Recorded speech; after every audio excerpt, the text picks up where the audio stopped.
Welcome back to the studio. I hope everybody is well, staying safe, making some music. Today I want to talk about my new favorite snare mic. But first, a little backstory. About, I don't know, 5 or 6 months ago, I was kind of on a hunt for a new sound with my snares. If you've seen some of the other videos, you know that a lot of the times will use two mics, a dynamic and a condenser. A lot of the times most of the time that's my Audio-Technica Pro 63 and the AKG 451B. Occasionally it's a 57 in the 451B, but most often the Audio-Technica. But I wanted to see if I could find a combination or just another mic in general that gave me the size of the drum. So I called Matt McGlynn at MicParts and asked him about his SDC84. Because I had heard that mic and it sounded really good. I liked the tone of it. I liked how it picked up the transient, and I was curious if it would handle the SPL of a snare, especially being right down by it.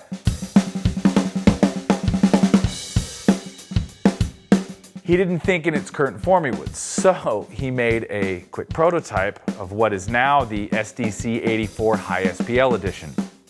And this differs from the other SDC84 in it's got one of their custom transformers. It's padded on the input and it ships with the hypercardioid capsule, which really helps with the off-axis rejection of the hi-hats, which we'll demo in a second. But he sent this to me and we put it up on the snare and instantly went, whoa. And I think it was actually this black beauty right here, different heads on there. But the first thing I noticed, just the single mic, is I actually started hearing the size of the drum with the mic without having to add any EQ, especially low mid EQ, where sometimes that can get a bit on the muddy side. It was already there with this.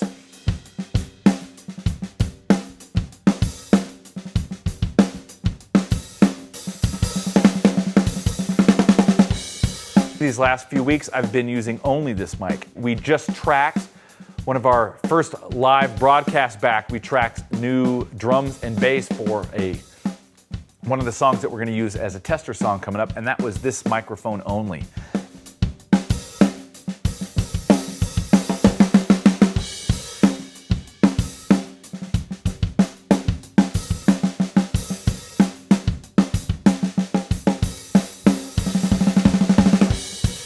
Just recently used this on the broadcast with Mike Nealand as well with all the snare drums, and it was just this mic, no compression, no EQ.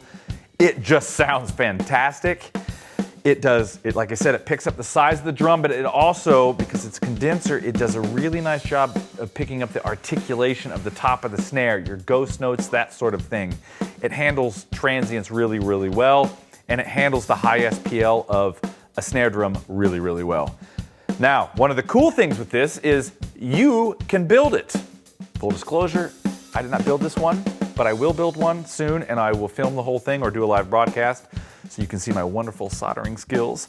But this one actually came from Matt, but you can get these as kits. And while we're all on lockdown and quarantine, if you're interested in building some of your own mics and learning how to do this, this is a great time to do it. So all right, why don't we go hear this a little bit. Well, the track that's been running under here the whole time is actually this mic on the snare. Again, no EQ, no compression. It is just me hitting the drum and this microphone recording that drum. But let's take a listen specifically to how well it handles the off-axis rejection of the hi-hat. So let's go have a listen to what that sounds like. And yeah, happy recording, everybody. Go build yourself a microphone. Have a good time.